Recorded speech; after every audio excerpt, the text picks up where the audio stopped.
Hello and welcome to Diecast Restos. My name is Jason and this is a Hot Wheels Lancia Stratos. I will be customising this in a classic Alitalia livery, in which it was so dominant in rallying in the 70s. To achieve this, I've got some new wheels, rally fog lamps and a set of decals. You can't really talk about the Lancia Stratos without beginning with the Stratos Zero, the Bertone designed wedge-shaped concept car created by Marcello Gandini. Lancia had traditionally used the Pininfarina design house, so this was very much new territory for the company. Knowing Lancia were looking for a replacement rally car for their ageing Fulvia, Bertone built their running concept on a Fulvia chassis which had been crash damaged. The Stratos Zero was presented at the 1970 Turin Motor Show. Such was the success of Bertone and Lancia's relationship, a Stratos HF prototype was developed and shown at the following year's Turin show. During development, this prototype carried the Fulvia V4 engine, a Lancia Beta inline 4, and finally for the public launch, the mid-mounted Dino Ferrari V6. Lancia had planned to use this engine from the beginning of the project. Enzo Ferrari was typically reluctant to allow Lancia to use it, in a car he saw as a competitor to the Dino 246. However, as production of that car came to an end, Ferrari gave his blessing, and consequently approximately 500 V6 units were delivered to Lancia. The clamshell design of the Stratos matched that of Gandini's earlier work, the Lamborghini Miura. It weighed just 880 kg in race trim, weighing 100 more in road spec.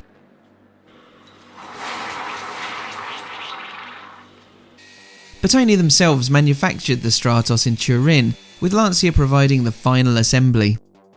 The 2.4 litre Ferrari V6 produced 190 horsepower in stradale or road-going form. It was capable of a top speed of 144 miles per hour and could accelerate to 62 in 6.8 seconds. The Stratos was homologated for the 1974 World Rally Championship season. Group 5 prototypes had competed in 1972 and 73 events, with full production having started in 1973. Its first event on the rally circuit was the Tour de Corse in 1972. At the hands of Lancia factory driver Sandro Minari, it would suffer transmission issues. In 1973, it was entered into a couple of European Rally Championship events, again driven by Minari. He won both. The Stratos was ready for the world stage. After sitting out the Portuguese and Finnish rallies, and entering Fulvia's for the Safari Rally sandwiching the two, the Stratos won its first WRC event at San Remo in 1974. Minari piloted that rally victory, and he did the same at the next event in Canada. Following a retirement at the Press On Regardless rally in the United States, Minari would pick up a podium position in Britain at the RAC rally. While he retired from the final event of the season, the Tour de Corse, a second Stratos, driven by Jean-Claude Androuet, won the event, helping Lancia secure the manufacturer's championship. Between 1973 and 1978, there was no driver's championship title to claim. Lancia retained their championship in 1975 with 4 outright rally victories. Minari won in Monte Carlo, Bjorn Waldegard in Sweden and San Remo, and privateer Bernard Darniche for Team Chardonnay at the Tour de Corse. Minari's co-driver for 1976 would be compatriot Silvio Maiga, replacing Mario Manucci. I mention this because the SK75 Works decals have these two names printed onto them.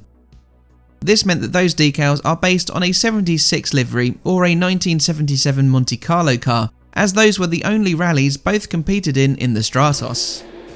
The pair would win 3 rallies in 1976, a second successive Monte Carlo victory for Minari and the Stratos, as well as Portugal and France.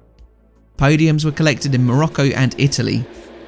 At the Italian event, won by teammate Bjorn Waldegard, Stratoses took all 3 podium positions. The same feat was achieved in Monte Carlo. Lancia claimed their 3rd successive championship with the Stratos. However, things were about to fall apart for Lancia. Due to internal politics at Fiat, the owners of Lancia, Fiat opted to promote the 131 Abarth to be the main contender to take on Ford for the 1977 season. In spite of this, Minari in the Stratos would still take his 3rd consecutive Monte Carlo rally win, as well as victories in the new FIA Cup for rally drivers. only a couple more WRC podiums followed for Lancia that season as they finished 5th in the standings, behind Fiat, Ford, Toyota and Opel. Minari would pilot the Stratos twice in 1978, the opening event at Monte Carlo and the closing event, the RAC Rally, retiring from both. He was appointed to the Fiat team for the remainder of championship rallies, starting with the Portuguese rally. I recreated this Alitalia livery in my Matchbox Fiat Abarth custom from last year. I'll leave a link to that here. It also features in this video outro alongside the Stratos. Without the support from Fiat, and despite new regulations reducing power, the Lancia remained competitive. In its new, less striking Pirelli livery, Marco Elaine won the Rally San Remo. He too drove for both Fiat and Lancia that year. Tony Carello also won in the non-manufacturer point-scoring Spanish rally in a Stratos. The intermittent success of the Stratos would continue for privateer teams into 1979. Bernard Darniche took victory at the Monte Carlo rally for the Team Chardonnay. Then Tony Facina won the Rally San Remo for Jolly Club, before Darniche took his second overall win of the season at the Tour de Corse. By now, Lancia had ended production on the Stratos, and in 1980 would begin development on its replacement to meet the new Group B regulations, the 037. In the championship, Darniche and Team Chardonnay continued to utilise the Stratos to good effect, finishing second at Monte Carlo. He would also claim the car's final WRC victory at the 1981 Tour de Corse. While Fiat were favouring the 131 Abarth, Lancia also built two turbocharged Group 5 silhouette cars for endurance racing. These failed to compete with the dominant Porsche 935s of the era, but had success in hybrid events. Stratos of varying specification won the Tour de France automobile a record 5 times between 1973 and 1980, and won the Giro d'Italia Automobilistico 3 times in that period. It also competed in the 1976 24 Hours of Le Mans, finishing 20th overall and 2nd in the GTP class. One unique Stratos was a rallycross car, first driven by Franz Wirtz, father of ex-Formula 1 driver and 2-time Le Mans winner Alex Wirtz. Franz won the first FIA-recognised European rallycross title in 1976. After winning the championship, the 2.4-litre V6 was replaced with a 3-litre 24-valve experimental engine. Andy Benzer would compete with this car from 1978 until 1983. Benzer kept this car for a further 30 years before selling it to Alex Wirtz. The car has been restored to its original 1976 livery.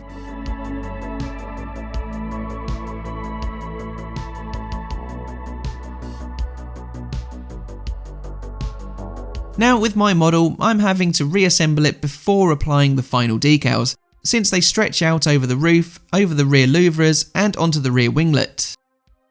I'll be honest and say I'm unimpressed with the decals. These would not adhere and proved to be a nightmare to get in the right places. I favour accuracy over anything else. These just didn't represent any individual car that I could find images of. It's a bit disappointing as it makes the model feel a little bare and incomplete. I bought them and the wheels a long time ago, and while I'm happy with the wheels, the decals I definitely wouldn't recommend.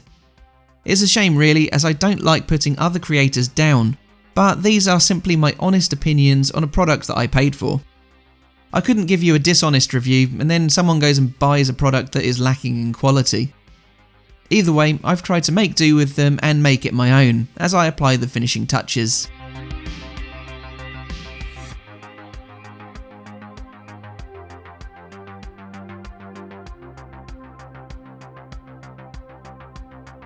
This was how my Hot Wheels Lancia Stratos was looking, a slightly play-worn example of a 2015 release. The worst part of it was the scratched and scuffed windscreen, which needed a fair amount of polishing. This casting has been around since 2002 and has seen sporadic releases over the years, the most recent being a 2023 replica of a red Stratos. But let's take a look at how this one now appears. So I've stripped back the wild blue paint and attached a set of fog lamps. I've painted it white, polished up the windscreen and found a set of bronze gold Real Rider wheels that fit very nicely indeed. Then the decals came. They were awkward to fit, almost refusing to adhere. Not even the Mr. Mark softer seemed to help. I persevered and got there with it eventually, but I'm still not all that satisfied with the design. It's just missing something. I'm not sure what, but it's a tad too bare. Let me know what you think I should do to improve it, or if you think it's okay as is. You can help support the channel by pledging as little as £1 per month on Patreon, or there's a couple of tiers to choose from on YouTube memberships. A massive thanks goes to my current pledgers. Your support means a lot. Don't forget to like and subscribe, but all that leaves me to say is thanks for watching, and I'll see you again for the next one. Bye for now.